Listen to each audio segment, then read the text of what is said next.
what's up? I don't have much of a voice tonight, so just bear with me. Yeah, I had a rough night at the end of the night last night. Friday night. Yeah, it was not good. I'm okay though, Edna. It was just my body fighting me. I was due. I've been cranking out all week. My body was just saying. Tremors get like that sometimes, but every couple of weeks. So I'm used to it.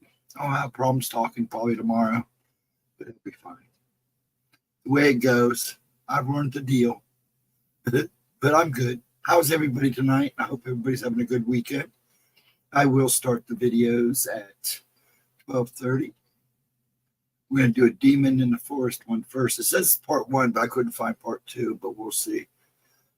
I'm going to make it through this one. It's kind of a long one, so it'll be kind of a short night. But I wanted to come in and say hey and do at least a video and upload. So say hi to everybody.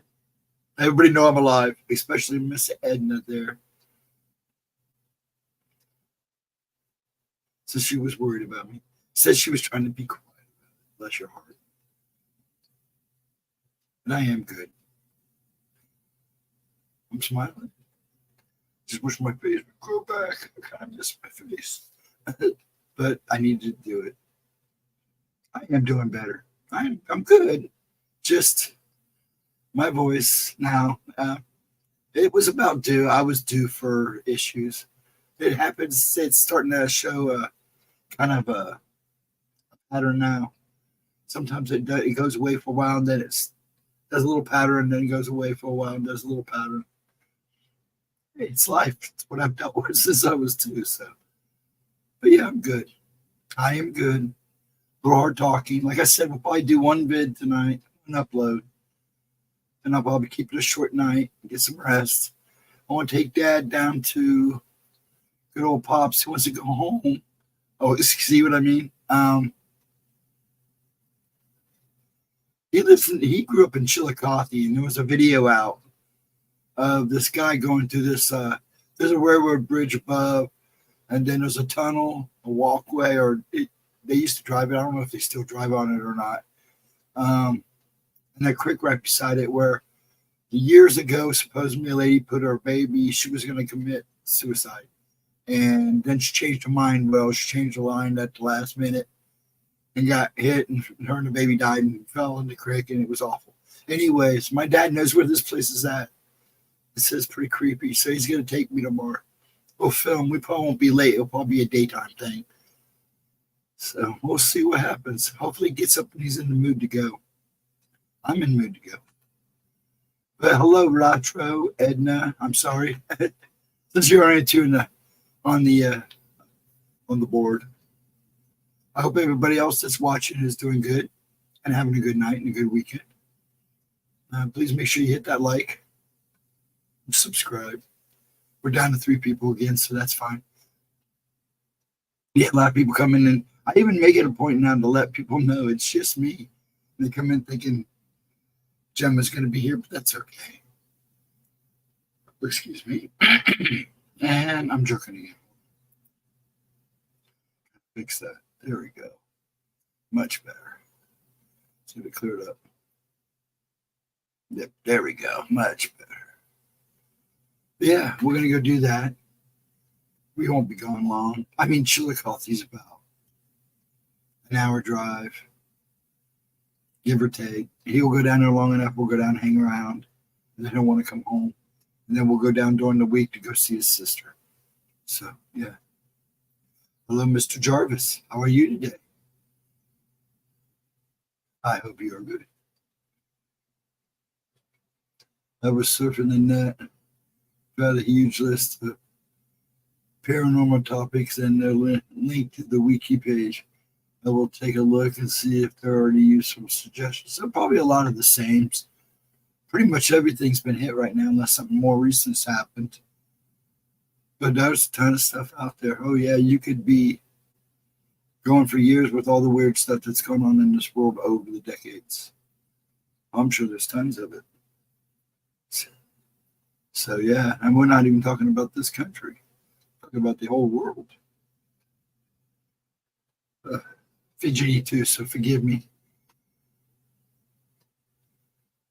And Anything going on tonight? Anything exciting tomorrow? Anybody doing anything exciting for Sunday or today, I should say? So I should be saying, instead of saying evening, I should be saying good morning.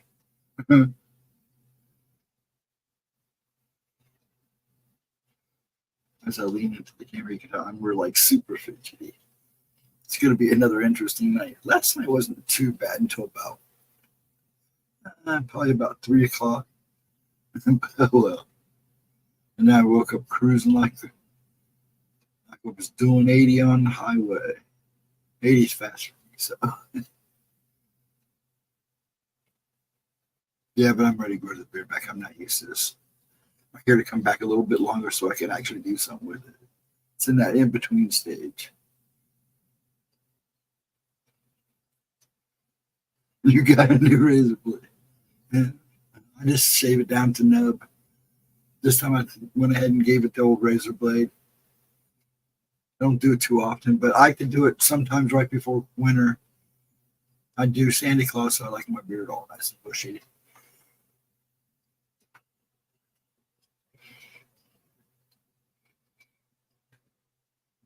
Delta King and Penguin. Yep.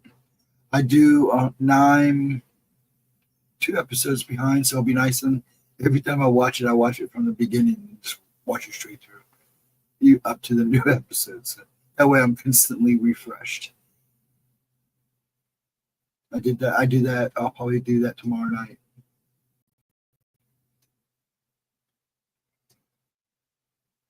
I do want to watch Salem Lot. Yeah, I know you didn't like it, Chris. I probably won't like it either, but I'll watch it anyways. I still haven't watched it yet. Gemma liked it, but she's pretty tame anyways. I'm going to sit her down to a good scary movie, find something really good, freak her out. It was awful. I don't know. I'll tell you. She liked it. I don't know. But yeah, I don't have high hopes, but I do want to watch it. I think I've watched every one that's come out, all the little crap and all that stuff. So I'll watch it, check it out. If I laugh, I'll laugh. If I'm bummed, I'm bummed.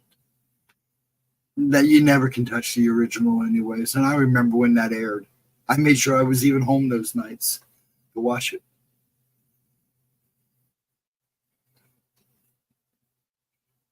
I mean, that was pretty spooky stuff for television. That's like when they did it. It was like a lot of people were like, whoa, they're going for it. It's going to be 100 tomorrow. It's not bad. It's going to be, what's it going to be there? I think it's supposed to be in the 50s, or we get one more day of the 70s. I'm not sure. Hold on. I got to look now. I think we're only supposed to get up to 64 today. Well, it's 64 now. Oh, 78 today with showers, chances of showers. We don't go down to 56 until tomorrow, Monday. Well, I guess it is tomorrow. So.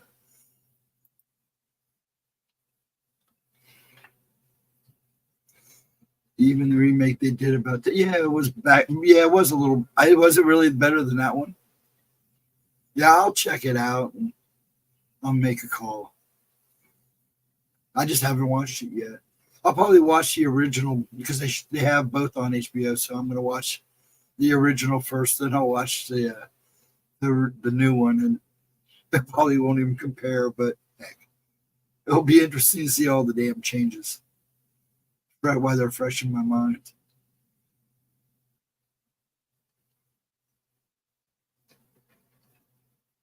That's pretty bad. I'll have to watch and make sure. But see, I'm a popcorn movie guy, so I've seen some pretty awful movies that I actually kind of enjoyed. So only because they were just fun. I don't think they were made to be good. Yeah, I'm excited about tomorrow. I hope he goes. He needs to get out of the house. It'll be fun for him. Go down and look at the spooky bridge. Yes, I want to see that and see how they pull that off too. It should be pretty good though, from what I've seen. Some cut stuff I've seen.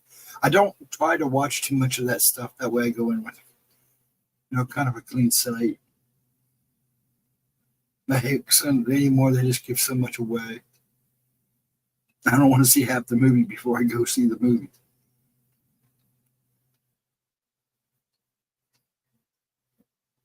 But yeah, I'm ready for that. Some other things are coming out. Yeah. But we'll see how it goes. I don't go to the movies like I used to. It's just so damn expensive. And now they charge by the seat, which is like going to a concert, man. It's like bull crap. But they got to make their money back, I guess. I mean, if the movies we're seeing in the theater, I'll go see it in the theater.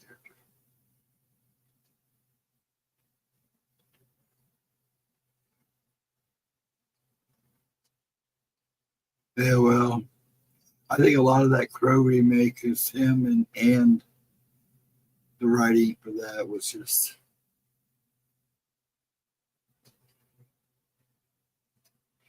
Freebie. Yeah, I think that's where Chris watches his stuff. Isn't that where you watch yours? Oh, Freebie's that other new one. Yeah, I have T-Boo. But I have other stuff too. But yeah, I'm gonna watch Antlers again. They got it back on there, so I'm gonna watch it again. I really enjoyed that movie. It's a good Wendigo movie. I was like, damn, this is really good.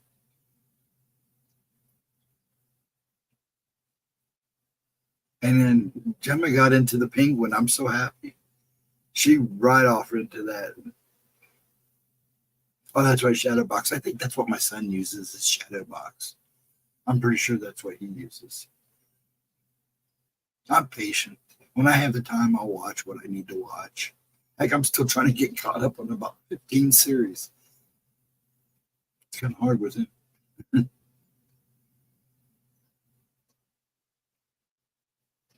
But yeah, let me get this video ready because we're going to start here in about 10 minutes. This upload. Make sure I got it ready to go. What cool I do?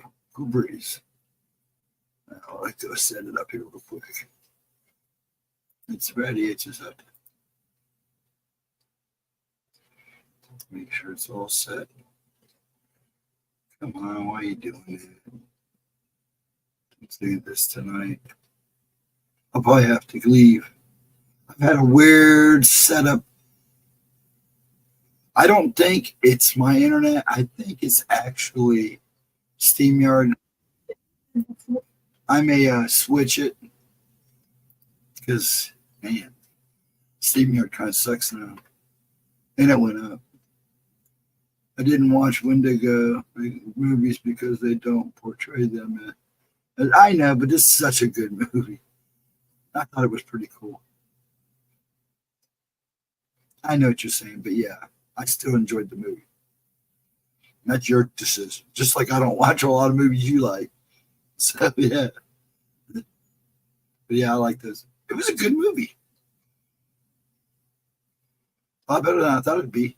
That's for sure. Okay. Let me see if we got time. We got about 7 people watching. Yeah, I'm going to get ready to start. I may start early. Yeah, because my voice is just hosed. I'll probably stutter all day tomorrow, which is fine. I expect it in these little setups that happen with me. I'm still functional, just everything just kind of goes. Okay. Yeah, I like that. Now that it's Halloween, I'll probably start going and watching my classics. They're going to add a few new ones this year. See, there is some good new stuff out. Not the greatest, but. Okay, let me set this up. Yeah, I think I'm going to go ahead and start. My voice is pretty much ragging out already. Yeah, it'll be an interesting day tomorrow. Okay, let me set this up. There she is. Hat tip, everybody. Yes, hat tip. Make sure you folks let me know that you can hear this. This is a pretty good got sound on this video, so it should be good. This is what a starting point. Okay, let me. present this. I love the face I stopped. Her face is hilarious. Hold on. Today, we're going to be talking about encounters with forest demons. This is going to be a series. There are forest demons everywhere. There are all different kinds of creatures that lurk around in the forest. I know I have a lot of part ones that I need to put part twos out, a lot of part twos that I need to put part threes, and that's what I'm going to be working on from here on out.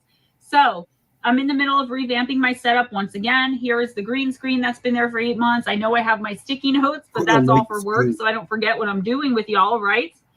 So I must say I didn't start off with a plan to do a video on this today, although I do admit it's a great idea. What had happened was I was working on some scripts for MP&M, and after like 4 hours, my eyes got super tired and I needed to take a break. So I laid down to take a nap. When I laid there, I turned on the Discovery Plus app, and I was really frustrated and annoyed because I'd seen every single thing that's under true crime on that app. I watched most of what's in the paranormal section too, besides the ghost hunter shows, because I don't like those. They never capture any real verifiable evidence or photo/video proof that they saw what they claimed to have seen. And with me, you got to have actual evidence, right? Plus, the only time I'm not watching shows like PJ Masks or Fireman Sam is when I lay down to go to sleep at night. And I'm usually so tired, I'm asleep within like 40 seconds. And I can't leave anything open on the TV that could scare RJ if he were to wake up for even just a second, a small amount of time, right? If he looks up and sees some kind of forest demon on the TV at 3 o'clock in the morning, he's going to flip out. And he does wake up sometimes several times a night. So anyway, I came across this show called These Woods Are Haunted. I'll be the first to admit there are a lot of Bigfoot encounters on this show of all different varieties. I'm still getting used to the cryptid thing and trying to force myself to be interested in some man-ape who I personally think is just an interdimensional being who can jump easily from here to there. And that's why we can't ever catch him. Yet, anyways, I also believe that's why he's always blurry. So I fell asleep with the show on, and I woke up to see some guy telling a story about something terrifying he not only saw in the forest surrounding some cabin he was in. It took me a minute to wake up and realize what gold treasure I had come across and what provoked me to do a video on this, or who am I kidding? Several videos, a series of videos, right? Videos about not only demonic encounters for my series on demonic possession coming either this fall or winter, but also the many demons and spirits that haunt the forests and woodlands all over the world. I mean, beasts and fairies, UFOs and Bigfoots, witches, and all kinds of monsters may as well be synonymous with forests and woods at this point. It's becoming so common these days. It's like, I don't know what it is. Perhaps the veil is thinning. Maybe it's even lifting. I don't know. But what I do know is that I will only recount stories to you unless expressly stated otherwise that I believe in 100%, that I believe are true and something we should all watch out for when we go camping, either by ourselves or with our families, or God forbid, with our children. Going hunting, even when going on what you think will be a simple and relatively quick day hike, again, alone or otherwise, I want you guys to be prepared. Not just for the usual bears and snakes, attacks by wildlife, but really and truly prepared for the darker things in the woods at night, even during the day. There's something going on in the world today, in the woods and forests of the world. With over 700 million acres of land in the United States alone being all woods and forests, we need to be prepared. Why am I so interested in demons, you may be asking yourself? Well, I'll tell you why I'm interested in them, and also why I'm doing such a long, drawn-out, and in-depth series on them. Again, because I want you to be prepared. There are many forms of possession, including some that are extremely mild. That guy who beats his wife and drinks too much and who needs anger management, yeah, he's most likely possessed by a lesser demon. Guys, I believe wholeheartedly and 100% that in my addiction, I too was possessed. Like the man in the Bible who roamed the cemetery and the townspeople were afraid of him because he would growl and attack them. He couldn't eat and spewed curses to them. But Jesus healed him, and guess what? He was no longer possessed, but still alone, because now the people were even more scared of him because he wasn't his usual self anymore, good or bad. That is also us people in recovery. I mean, am I right? Okay, I'm getting off track. Let's start with the story of who I'll call Eddie, because I'm not sure if I can use his real name without permission, which I obviously didn't get, and I don't want to be getting myself in any trouble now, do I?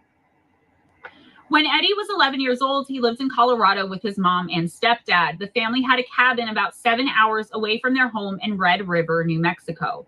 He stated that he was always outdoors doing something and hardly ever in his house. He loved the outdoors and would hike, fish, camp, and just simply roam the forested areas around his house and also around this extremely secluded cabin in the woods his parents owned that they would vacation at. Eddie's encounter is with something I've heard many people have had encounters with, especially in recent years, and I am convinced it's a forest demon called a Kali. Unfortunately, aside from wiki fandom, I can't find much actual information on it, except for the strange and terrifying, seemingly random events taking place in the woods. So anyways, Eddie and his family took the long drive to this secluded cabin to get away for a while. He often walked for hours alone, and that's exactly what he was doing that day. He noted how there were birds chirping and the sound of the bugs and the crickets and all the noises that nature was making that day. The wind was blowing through the trees, and it was a regular day for him exploring the majestic, wondrous, and quite isolated woods surrounding his family's cabin. This event took place in broad daylight too, which is also becoming more and more common as well. So Eddie's mother and stepfather were supposed to take him fishing early in the morning around 6:30 so they could catch something to eat for breakfast. Eddie decided at the last minute he didn't want to go and wanted to kind of just hang out by himself inside the cabin. So off his parents went to the lake and Eddie stayed behind. As he was sitting there playing cards by himself and just relaxing, Eddie said he heard a noise like somebody was walking up the driveway. Even though he knew it was too soon for them to be back, he assumed and tried to convince himself it was his parents coming back with the fish from the lake to make some breakfast. When he looked out the window towards the driveway, which he had a full view of the entire thing, by the way, he said he didn't see anyone or anything that could be making the noise he heard of the footsteps. The heavy footsteps he thought were his parents. What he did see, though, was an unusual fog and mist coming up out of the woods and covering the entire driveway, part of the woods where it was coming from, and also some of the cabin. This was unusual to him because in all the years he and his family had been going to this cabin, he hadn't ever seen a mist or fog rise like this before, or really at all. As he was looking out the window, something in the woods about 50 yards off caught his eye. He described it as, quote, kind of like a guy who had deer legs and a face that looked like someone was wearing a hollowed out deer skull, end quote. The thing also had black horns, twisted and shining in the distance. He said at first he couldn't see this thing's eyes, but once it turned its head to him, then that's when the absolutely petrifying fear struck him. He couldn't understand what he was looking at. There were two deep and dark, completely black and hollowed out holes where the eyes should have been. At first, it was just staring at him, and he was so scared and only 11, so he decided to squat down and try to hide underneath the windowsill. He said after he ducked down, he figured the thing would go away, but he was too scared to get back up and see if it was still there. So 11-year-old logic, right? Just squat down, and if you can't see me, then I'm not here. You know, I guess that's logic for a little kid. He didn't have to wait long to find out the answer, though, because he heard 3 extremely loud and heavy steps coming from the woods up to the porch of the cabin. He's unsure whether the thing flew or transported or jumped or what, but in just 3 steps, it was able to cover a distance of 50 yards. It was then knocking on the front door.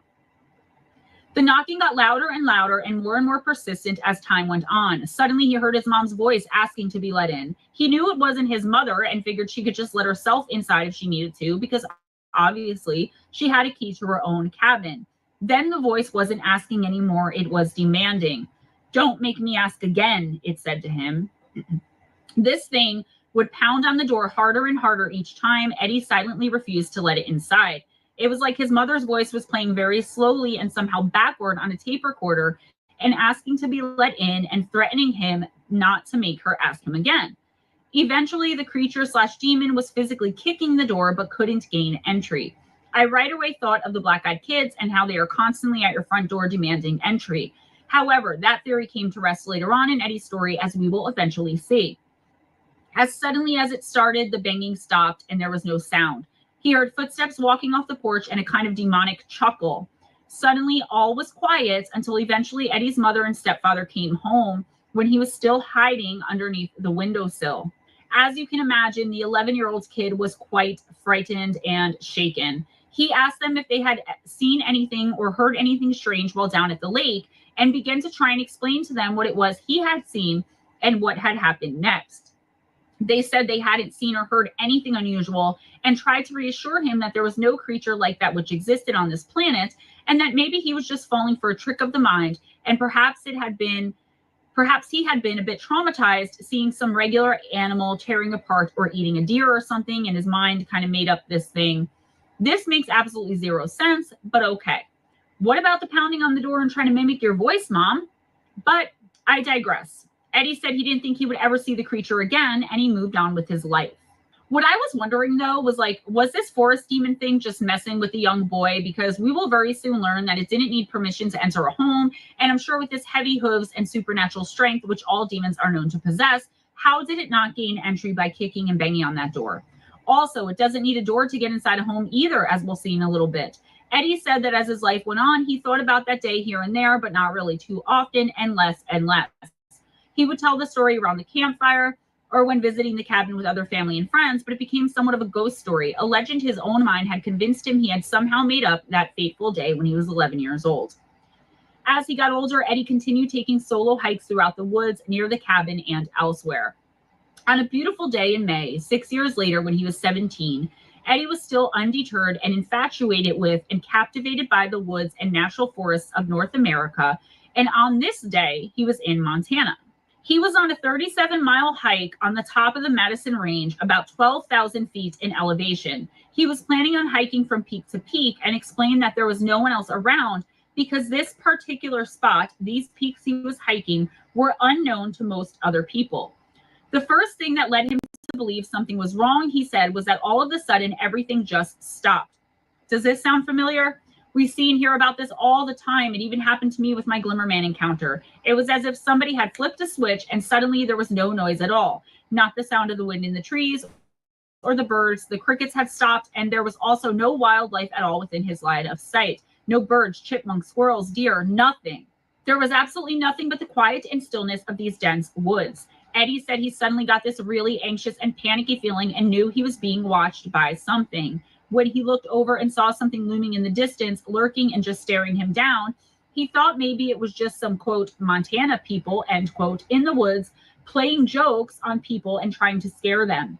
He then said he realized it wasn't a human and started thinking of what kind of animal it could be, until it finally dawned on him what it was he was seeing. It was his old friend, the forest demon, from when he was 11 years old. I've often wondered if this would be the same one, like if they get attachments to people or if there are many and this was just a different one who somehow knew the other one was connected to Eddie. He said the creature looked exactly the same and was just standing there watching him.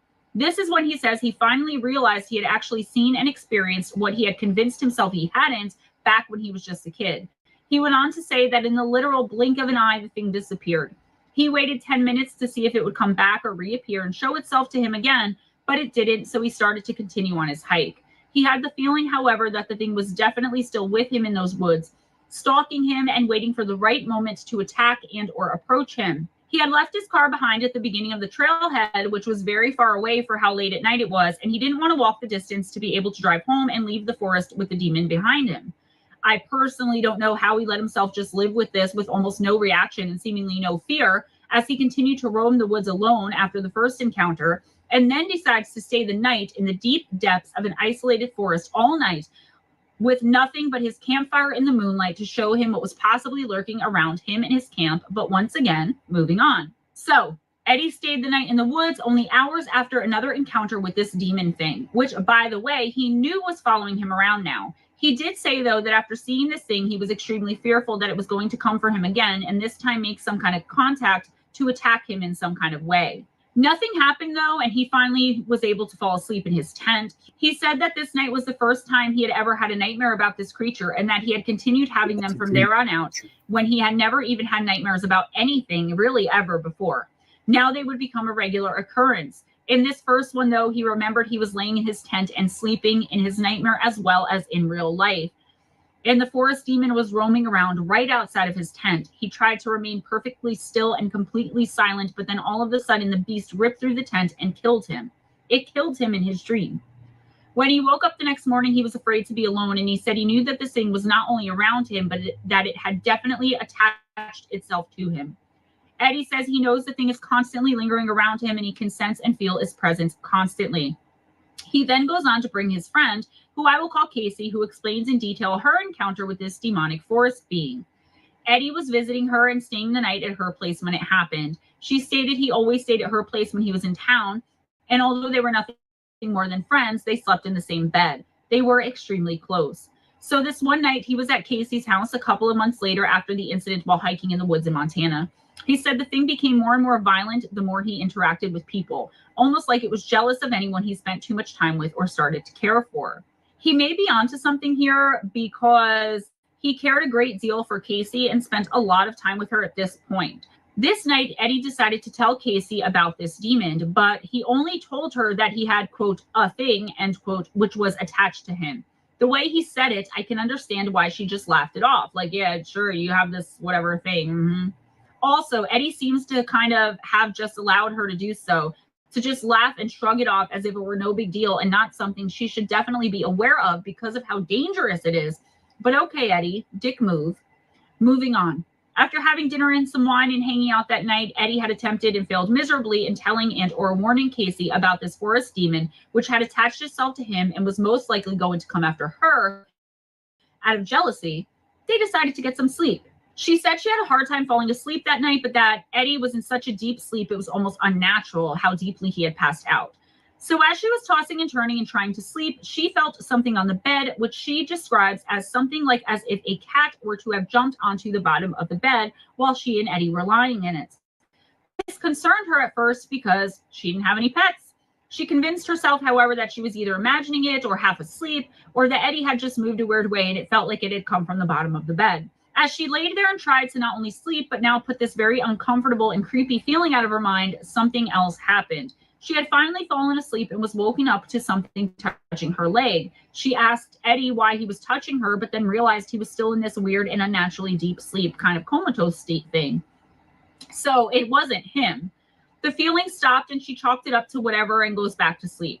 A few minutes later, something is touching her leg again, only this time, whatever it is grabbing her leg really hard over and over again. And then she feels like she's being scratched. She looks over and sees Eddie still completely passed out, so she screams and pulls her legs up and looks under the covers, but sees nothing. As soon as she sat up, everything stopped, and then she tried to shake Eddie and wake him up, but he just wouldn't wake up. She said it wasn't her imagination because it was just too vivid to have all been in her mind. Casey was so fearful that something else was going to happen that she stayed up all night in bed, awake, terrified, and jumping at every little noise. Eddie was still completely sound asleep. When she woke up the next morning, if you could call it that, because her sleep was so unrestful, Casey says she felt like she hadn't slept at all. She decided not to tell Eddie about what had happened to her the night before with the thing pulling her leg and scratching her. That is, however, until she stood up to get out of bed and saw the blood. Someone or something the night before had actually attacked her. As she already knew, and now this confirmed, she wasn't imagining it or half asleep and maybe having a vivid dream or nightmare. She was actually attacked and was bleeding with scratches going all the way up and down both of her legs from ankle to thigh. This is when Eddie finally woke up. They cleaned her wounds off, and as they did, Casey finally told Eddie what had happened, but she told it to him as though it were some kind of nightmare. She explained that Eddie looked concerned and, quote, grave, end quote, and that it was a different kind of look and even vibe he was giving off than just a concerned friend, like he knew more than he was saying. Eddie said all he could think of was this demonic entity and that he somehow got the feeling it had attacked Kelsey because it was either jealous he was spending time with her or because it was trying to cut him off from all other human contact by either scaring others away from him or scaring him into just not dealing with or spending time with other people and staying alone all the time. Maybe to be alone all the time to go on those long hiking excursions and camping trips in the forests and woods where the demon could stalk him better. 2 nights later, Eddie was still hanging out with Casey and spending his nights at her house with her, still sleeping in the same bed even after the vicious attack on her legs too. Casey and Eddie were watching a movie together in her bed when Eddie fell asleep first. Casey was staying up to finish watching the movie. As she was sitting there with Eddie laying next to her, he all of a sudden started kicking violently in his sleep and moving his body as though he were fighting someone off. He was also talking and mumbling nonsensical things in his sleep. She couldn't understand any of what he was actually saying, but she knew something was off because she had spent so many nights with him and he had never acted like this or spoken in his sleep at all. It got to the point where it was so bad, Casey decided to wake him up. As she tried to do this, however, the minute she touched him to try and shake him awake, Eddie started convulsing and went into some sort of weird seizure. The TV also went to full static while this was happening, despite the movie still running on it as of up until she went to touch him. So it was playing. As soon as she touches him, the picture goes full static. Eddie said from his point of view, he could see himself from above shaking and convulsing next to Casey. He explained it was like he was possessed and could only be there to watch what was happening. He had no use or control of any part of his body and was completely helpless to stop whatever was going to happen next. Just as quickly as it had started, though, the convulsion and weird static on the TV stopped. Eddie's body went completely limp and the movie came back on the screen right where it had stopped off and turned to static as if it had never been interrupted to begin with. Eddie said, quote, "I remember waking up standing over Casey. It felt like I wasn't in my body, like someone else had the reins, so to speak," end quote. Casey was trying to wake him up and make sure he was okay when then all of a sudden she explained that she was overcome by this, quote, "really heavy feeling," end quote, and anxiety unlike anything she had ever felt or experienced before in her entire life. She was suddenly gripped with absolute fear and terror and dread and just couldn't understand why. Yes, she was concerned for Eddie and frightened about what was happening with him, but that shouldn't have produced this massive, almost primal amount of anxiety that she was feeling all of a sudden in this particular moment. She somehow instinctively knew as well that this overwhelming feeling had nothing to do with her fear for Eddie's well-being. She sensed something or someone behind her and turned around to see what it was, and that's when she came face to face with this demon from the forest that had attached itself to Eddie so long ago. So here is why I said originally that we know it doesn't need permission to enter a home. It had to have been just messing with Eddie when he was in the cabin all those years ago, and it was pretending to be his mother and trying to kick the door down. That's also probably why it gave up so easily as well. She described it at first as a kind of shadowy figure across the room in the corner and said it was almost as if it was as tall as the ceiling, which, while we don't know exactly how tall her ceiling was, think of your average ceiling in your average house and go from there. That's got to be at least 8 feet tall, probably 10 or 11, right? From a movie. She thought she was imagining it and shook her head and tried to blink it away, but when she opened her eyes, it was still there, and that's when it came fully into view exactly what she was looking at. She described it the exact same way Eddie had originally, with the horns and the deer skull with the hollowed eyes. It had deer legs and hooves for feet. Remember, too, that Eddie had never said anything more than he had, quote, "a thing," end quote, attached to him. She laughed it off, and he never went on to describe it any further to her after that. This forest demon thing just stood there completely still and was staring at her. She turned to try waking Eddie up again and let out a blood-curdling scream, and when she turned back again, it was gone. She wasn't sure if it had left or was still somewhere else in the house. Finally, Eddie came to, or woke up, whatever you want to call it, and she told him the entire account of what had just happened. Eddie then explained to her that he was actually seeing through the thing's eyes while it was there watching her and him, with her trying to wake him up, but also when she was staring directly at it. So when this thing was looking at her, when she was staring at it in the corner of the room, Eddie was seeing her through this thing's eyes as well, not only above them watching her try to wake him up. Eddie felt like he was definitely possessed in that moment, and the two of them were completely terrified because he felt like this thing was getting more and more aggressive and dangerous, especially when he was around and spending time with people he cared about, like Casey. Eddie then decided to cut contact with her for the most part. While they still remain friends, he no longer goes and visits her and refuses to spend time with anyone else or let anyone at all get too close to him, as this thing is still haunting him. Not only in his nightmares, but he says he intuitively knows, like instinctually deep down, that this thing is still attached to him and just waiting for its moment to strike outside of a nightmare. He has no idea what it is or exactly what it's waiting for. He doesn't know what it actually wants from him, except maybe to just terrorize him and his loved ones. Since Eddie stopped coming around, Casey has had no further problems in her home or in her life at all, and says life went back to normal like before it ever happened.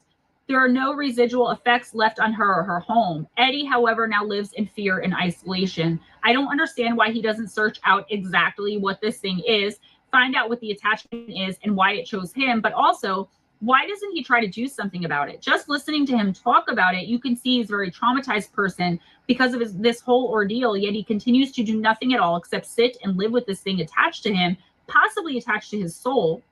What also doesn't make sense to me is that this story ended with Casey saying how this whole thing didn't change her and Eddie's relationship at all, and that they're just really great and super close friends still. However, like I said, it also ended with Eddie talking about how he wouldn't go around either Casey or anyone else anymore until this thing went away. So that's kind of confusing. So the story doesn't actually completely end here, though. For some reason, he can't explain. Eddie is drawn back to that old cabin in Red River, New Mexico, where he first encountered this demon all those years ago. He says it's overwhelming sometimes, his drive or will to go back there. He stated that he wasn't sure if it was a good idea or not to go there, so he hasn't yet. I wonder if it's this thing drawing him back, or perhaps his spirit guides, or something good and light and pure that's telling him, urging him, if you will, to return back there, because for whatever reason or however, it's going to somehow come to a head and put an end to the attachment. If I were him, I would have already gone back there, not without doing some extensive research and perhaps bringing some sort of white witch or shaman with me, but still. Eddie stated, quote, I was afraid it was trying to kill me, but now I just want to know what it wants. I want to know what its end game is, end quote. What do you guys think about that one? Have you heard anything about forest demons like this? Have you had any encounters with that? You know, I'll put my email at the end and at the description box for you to send in listener encounters. This really scared me because I've heard so many stories about demons like this in the forest, creatures, spirits in the forest that are like this. American Horror Story, My Roanoke Nightmare, right? Lady Gaga's part with the first original ever witch of the world, right? From ancient times. This is something ancient and dark, and we need something to fight it. I know there's something out there, either some kind of magics or some kind of white witch or blessing or prayer or something that can keep these things at bay, but I don't think they're ever actually going away. I think they're older than time. They transcend time. But that's just my opinion. Let me know what you think in the comments below, as always. So our next encounter is a little bit different, but with the same running theme of a demon encountered in a forest. This time, though, it was encountered in a very old cemetery, which was located in the middle and thick of a huge and dense, dark and scary forest in the woods of Florida, of all places.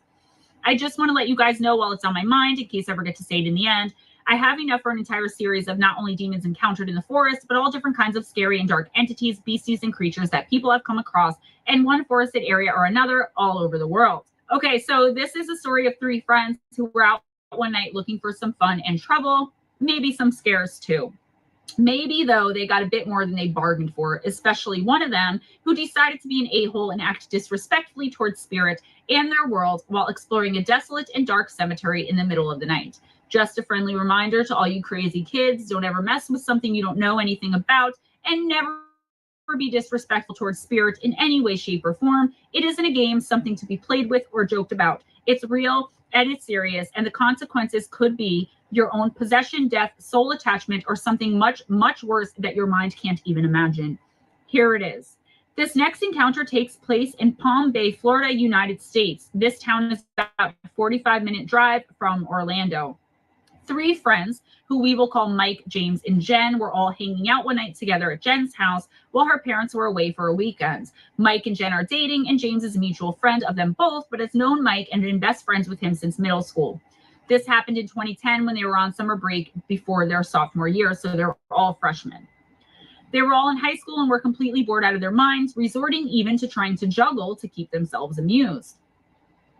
This is when Jen came up with the idea to try this old Ouija board she had found in the attic of the house.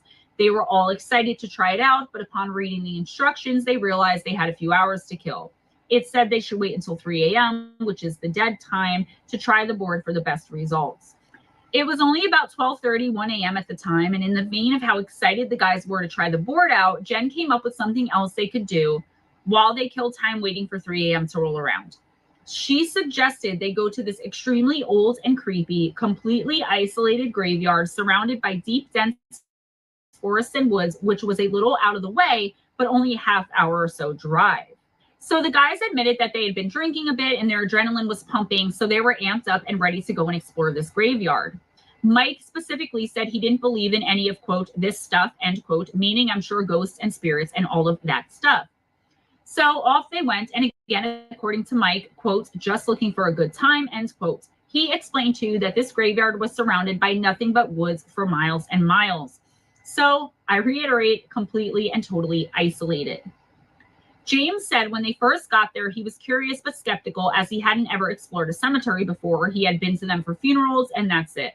Honestly, though, I think Jen was the only one who believed in any of this kind of stuff, and she knew a little more than the guys going into it. So they were all excited and nervous. You guys know those feelings, right? I mean, I know that I do, because it's the same feeling I get every time I have any kind of experience with the supernatural or paranormal. Even after all this time, it's still those same two feelings every single time: excitement mixed with fear.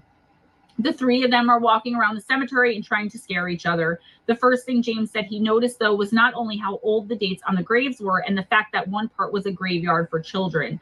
The dates from birth to death were only like within 2 to 4 years of most of the tombstones, and that bothered him for some reason that he couldn't quite put his finger on. As James was checking out the children's graves, Mike and Jen came across an old mausoleum. They called James over, and that's when they decided they wanted to go inside of it. They tried as hard as they could, but the door was definitely and completely locked shut tight, and the window they were trying to peer into was not only too high off the ground, but also was too tiny for anyone to try and climb through. Also, it seemed to be locked up tight shut as well, as I said, and there were no lights on inside of it either. It was about 12 to 15 feet tall. So after a few minutes, they finally gave up on getting inside the mausoleum, which they admit to even trying to break the door down or break the lock with no success. They decided to move on and explore more. Jen had a digital camera and was snapping pictures the entire time. Yes, I think cell phones were around in 2010, but they aren't mentioned here. The digital camera does come back into play in a few minutes, though, so pay attention for that. So as they're walking around and seeing what's up with this creepy graveyard, Mike decides he has to relieve the call of nature, if you know what I mean. He had to pee, okay? But here's the thing. Instead of going in any one direction and finding tons and tons of trees and forested land, he decided, like a normal semi-drunk, buzzed 17-year-old male, to pee all over a few of the graves. Jen and James yelled at him and weren't too happy, but they weren't upset enough for it to ruin the night or turn them back around, which, believe me, it should have been enough. So Mike peed on the graves. He is chastised for it by his girlfriend and best friend, who think it was a real dick move, and they move on and continue walking around. They noticed, however, that from that point on, quote, the whole atmosphere changed, end quote. The darkness of the unlit cemetery somehow became even darker, and it was a somewhat oppressive air now, like some great weight bearing down on them. They also felt colder all of a sudden, and like they were being watched. There were random cold breezes hitting the back of their necks. This was a summer night in Florida, guys. James explained that whenever these breezes would hit them, it would blow the leaves on the trees, but he noticed that it was only the trees which were right above their heads that were blowing, while the rest of the cemetery's trees were perfectly still in the calm night air. It was even a bit humid and balmy everywhere else, except surrounding them. This is when Jen kind of mischievously tells the guys that her grandmother used to tell her that when a cold breeze blows on you like that, it's a spirit passing through you. While this had somewhat of the desired effect in creeping the guys out a bit more than they already were, it was definitely not any kind of deterrent for them, and the three continued on. Mike said, quote, I was scared, but I was excited to see what the night was about to unfold, end quote. While these cool breezes and winds were still hitting their backs, Jen decided to take a picture. Mike went between two headstones and made the rock on gesture, right, with his fingers, and Jen snapped the shot. That's when everything immediately changed. When reviewing the photo right there on the spot, they all saw two very angry spirits, just their heads and faces above Mike and staring down at him. It was very visible, and all of them saw it, like I said. Jen started screaming at Mike for urinating on the graves and told him that he had angered the spirits of the dead, possibly the lost souls, and now they were going to be out for revenge against him. After all of them seeing the heads and angry faces in the picture with Mike, the flash drive in the camera was completely corrupted, and she had lost everything on it. It just blanked out. The whole thing went black, and she couldn't ever use it again. It was completely lost. Mike said when he saw the images above his head, he thought, quote, I knew I had just made a mistake. I did something horribly wrong, and I might pay for this now, end quote. Jen was extremely angry and also really terrified, and she wanted to just leave. James was kind of on board one way or the other, despite his fear. But Mike, in his 17-year-old arrogance, concluded that this is exactly what they had come looking for, meaning some scares and a few thrills. And he convinced both James and Jen to continue exploring the cemetery to see what else was in store for them. Like, come on, guys. This wasn't enough for you to know that these spirits are angry with you, angry enough to show up in a picture and then bust up your girlfriend's camera? Onward they went through the cemetery, knowing now that not only were they not alone, but that something was definitely out to get Mike and wasn't afraid to go through James and Jen to do it. Something was pissed. This is when the whispering started. The wind was blowing whispers into their ears and all around them. It was being carried with the wind and was completely indiscernible what the whispers were saying. Mike said all he could pick up was that it sounded like children who were doing the whispering. All three of them definitely heard it as well. This is when they heard the sound of some sort of clanging metal. They listened to it for a minute or so and then looked over and saw a swinging metal gate. There were shadows of all different shapes and sizes just darting back and forth around this one gate, which led into an even older part of the cemetery. However, upon looking further, they saw some kind of huge, dark, and shadowy figure, demon-like, swinging this metal gate back and forth and staring right at Mike. He said he felt when he made eye contact with it that he was put into some kind of trance and couldn't look away. Once the other two saw this thing as well, Jen kind of grabbed his face and caught his attention, and they all decided to run away. And finally, they had had enough and were going to leave and just go back to Jen's house. They took off running. As they were running away and back to the car, they had to pass the mausoleum, which at this point was wide open with the lights on. The door was swinging back and forth, and Mike said he felt compelled to start walking towards it. Something wanted him to go in. He said something inside of him was willing him to walk towards and step inside of the mausoleum. Once again, he seemed to be in a complete trance state until Jen snapped him out of it, and then he turned away from the mausoleum and started going forward again to leave. But he was compelled once again to turn back and stepped forward as if ready to walk into it. But as soon as he reached the door, it slammed shut and all the lights went off again. They were almost to the car when Mike turned around, and standing there right in front of him was this giant demon creature they had seen swinging the gate a few moments earlier. Mike said it was just radiating pure malice, evil, and hatred, complete and total anger, and it raised its hand and pointed its finger right at him and was stomping what seemed to be his feet. He said, quote, "I could tell that it wanted me to pay for what I had done, and then it made a dash toward me, and then I just ran, man. I just ran as fast as I could," end quote. The picture I see is kind of like a bear, or even, excuse the hilarity, a sumo wrestler stomping his feet and taking that fighting stance. Mike is able to do nothing but point it out to warn his girlfriend and best friend what's going on, and they all look and see it as well. The thing gave chase, and the three took off again towards the car. They finally made it to the car, hopped in, and sped off, never looking back. They all decided to stay at Jen's house that night, but Mike didn't get any sleep and left to go home as soon as the sun came up. He made it home to his very religious mother's house and went right to bed. He was terrified that this demon thing would show itself to him while he was sleeping, but out of sheer exhaustion at that point, he had finally fallen asleep. He woke up at around 3 a.m., which, in my opinion, not a coincidence at all, guys. And he was in what seems to me to be a kind of sleep paralysis state. He said he couldn't move at all except his eyes and felt a heaviness on his body and like someone or something was trying to choke him. He couldn't breathe and his neck and chest hurt. As he looked up with his eyes, he saw the demon creature from the forest cemetery, and then just as quickly, it was gone. When he woke up the next day, he said it was like he knew he wasn't himself. He felt some kind of heaviness and oppression all around and on top of him. When he went into the bathroom to brush his teeth, he said when he looked in the mirror, it was like he wasn't looking back at himself. Does that make sense? So he looked in the mirror and saw a shadowy figure, which he knew right away was a demon thing from the night before, directly behind him in the shower. However, when he opened it, there was nothing there at all. He knew he wasn't imagining things, and he also knew that he was screwed. He remembered when they had gotten back into the car, Jen had told him that the thing they had just saw was a demon and that it was there for him, for Mike. He knew instinctively that something bad was going to happen to him. Jen had warned him he would be lucky if nothing attached itself to him for peeing all over those graves. Mike said, quote, "I was just thinking like, oh my God, what if this thing like attached itself to my soul," end quote.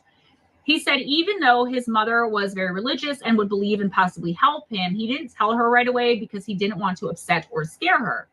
So the next day after this horrific sleep paralysis incident, and the same day as he woke up feeling kind of haunted by this oppressive feeling and knowing the demon was there, so 2 days later after the cemetery incident and or encounter, James goes over to Mike's house to see what's up because he hadn't heard from him since the whole ordeal.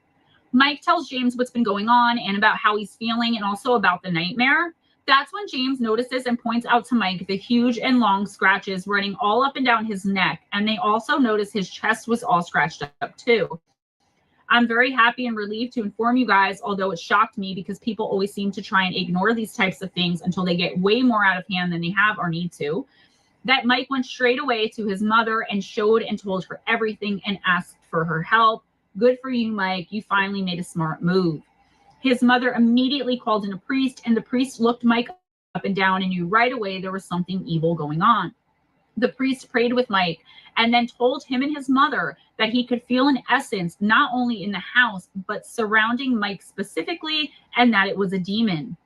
The priest said Mike had angered spirits, and when he did this, those angry spirits called for a demon to avenge them. The priest immediately called for an exorcism. On the night of the exorcism, the priest was able to get the demon to show itself, and he finally did get it to leave Mike alone. Mike said he had long ago lost his faith in God and turned his back on his religion because of bad things that had happened to him that he blamed God for. After the exorcism, though, he said that he not only got his faith back, but that he's now humbled.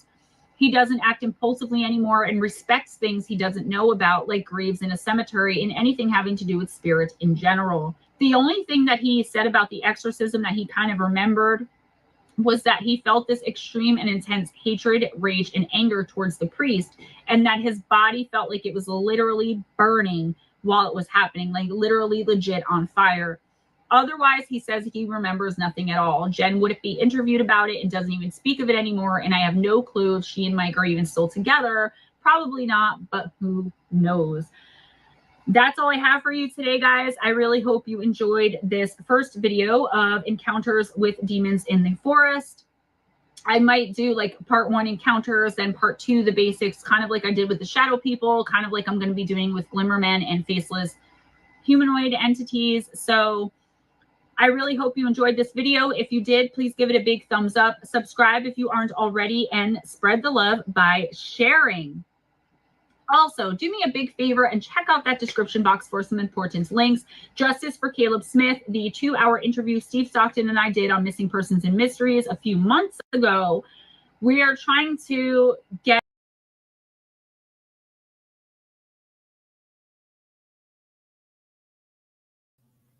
Old news.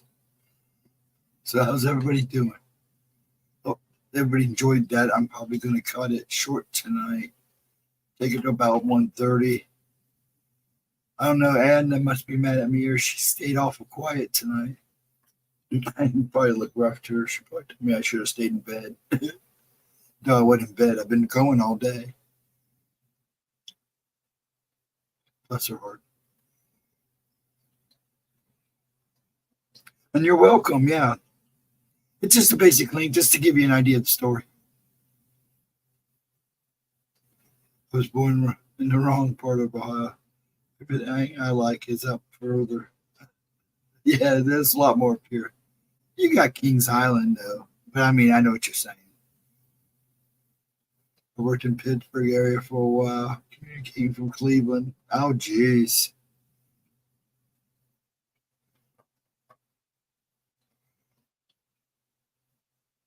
That's a pretty good one. I almost didn't remember those other 2 stories in this one. What do you think of those stories? You don't go tinkle on a grave. That's just so disrespectful. You would deserve to have something follow you home. It's just so disrespectful. That's like dancing on a grave. That's not a good idea either. Actually, there's a movie, Grave Dancers. But yeah, you don't dance on a grave either.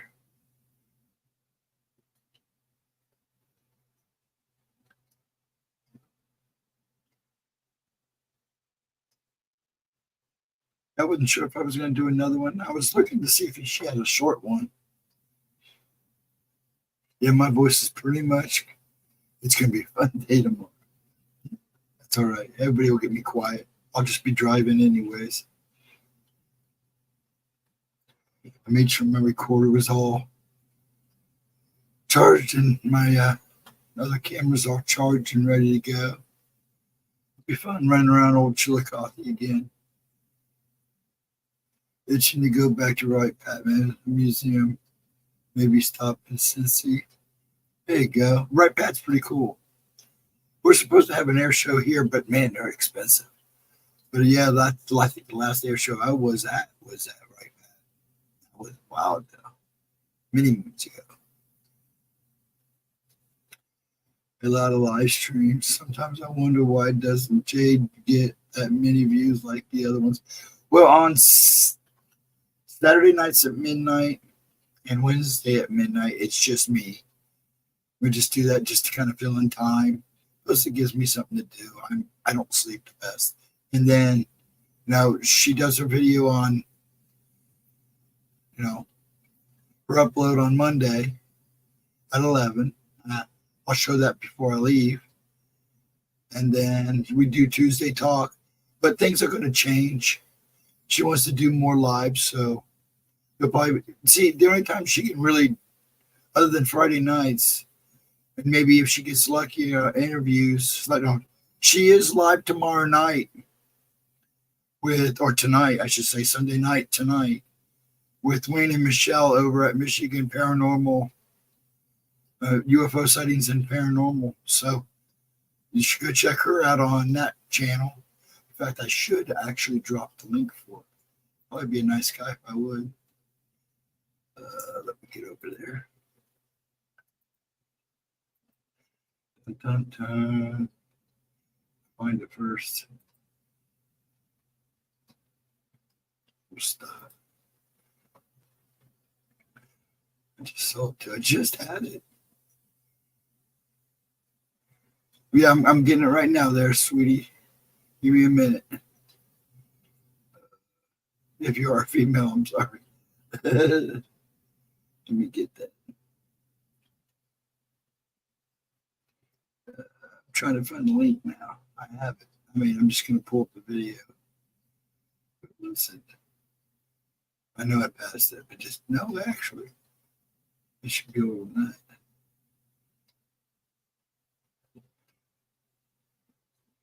I know I did. I'll just do this. It's a lot easier. Where are you, Michigan?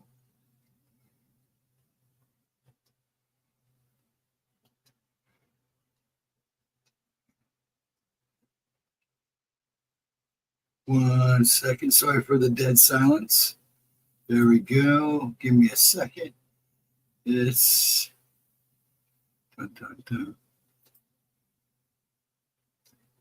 it'll be Sunday night tonight at 8 o'clock.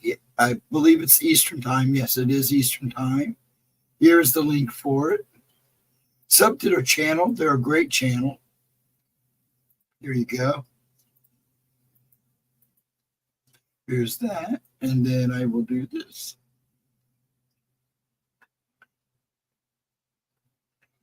There we go.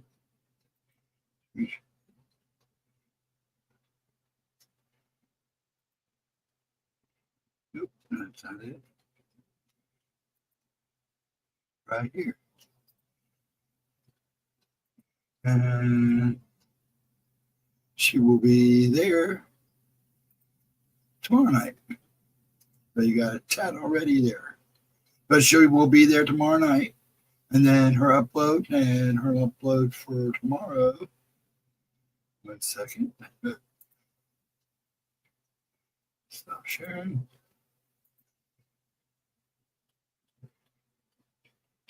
And then her Monday upload is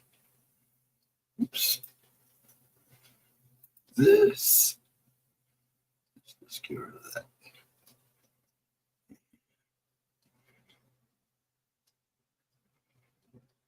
One second here. Make sure I can share it.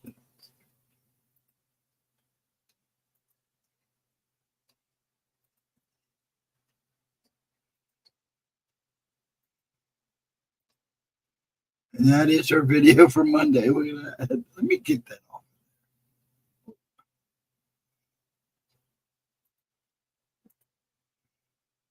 It.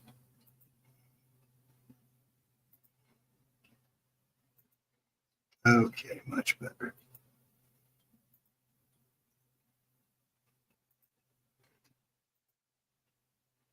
Oh, there we go.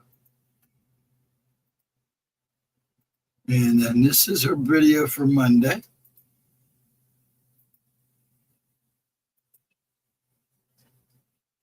So yeah.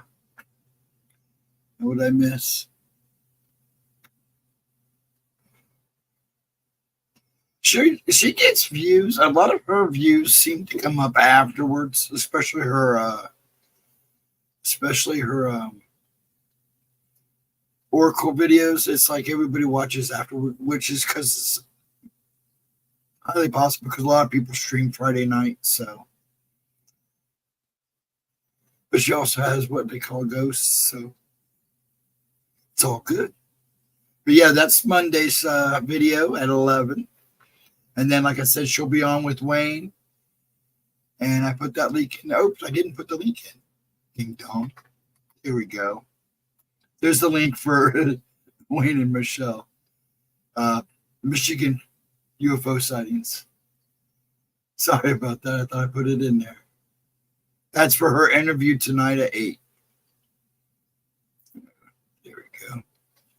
Gotta get rid of that other screen too. There we go. Much better. 1 second here.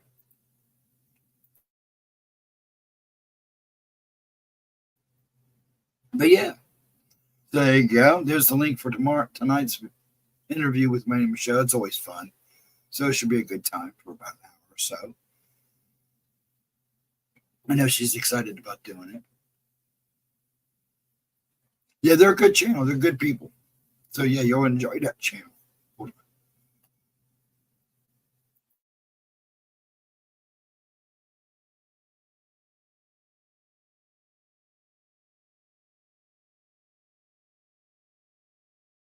Sorry about that.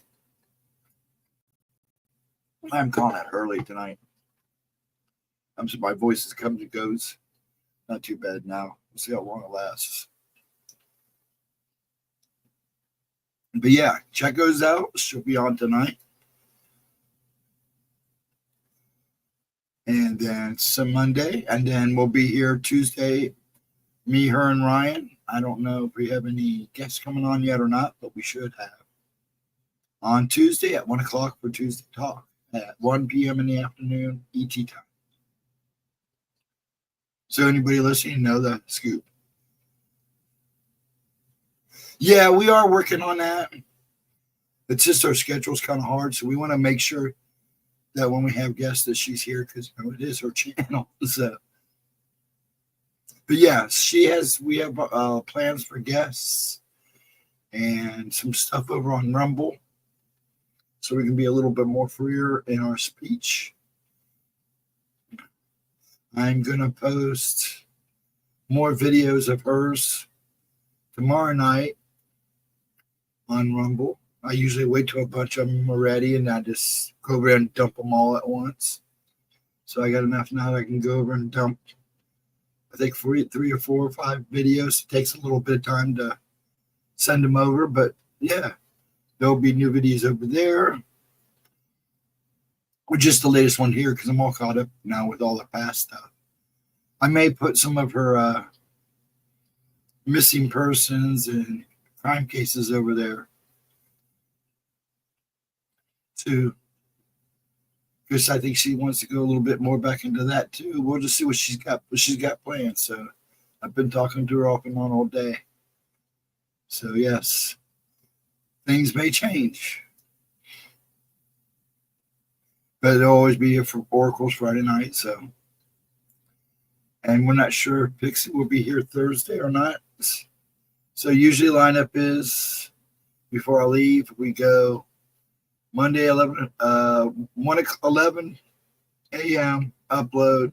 She doesn't upload. Then all 3 of us, me, her, and Ryan, here on Tuesday Talk at 1. Then me again at midnight on Wednesday night for spooky time. Yeah, I just started posting stuff. I mean, she's almost a few months now, so. But I've noticed they do come and go. The views come and go. Once I put some more on there and then she starts doing more over there with lives, I think that will pick up too. She really hasn't been able to get over there anyways. And then Wednesday, me. I don't know if Pixie will be here Thursday. Then Gemma and me on Friday for Oracles. then I should be here for that Saturday again for Midnight Gemma Plays, and hopefully I'll get 2 videos in next time. Yeah, I knew this was coming. I had a kind of weird day yesterday, and I'm about halfway through the stream, I started feeling, I was like, no, don't do this, not now. I mean, I've had some bad time during streams, but I definitely felt it afterwards. So, yeah. This is what happens when you have Tourette's. Everything's got a pattern.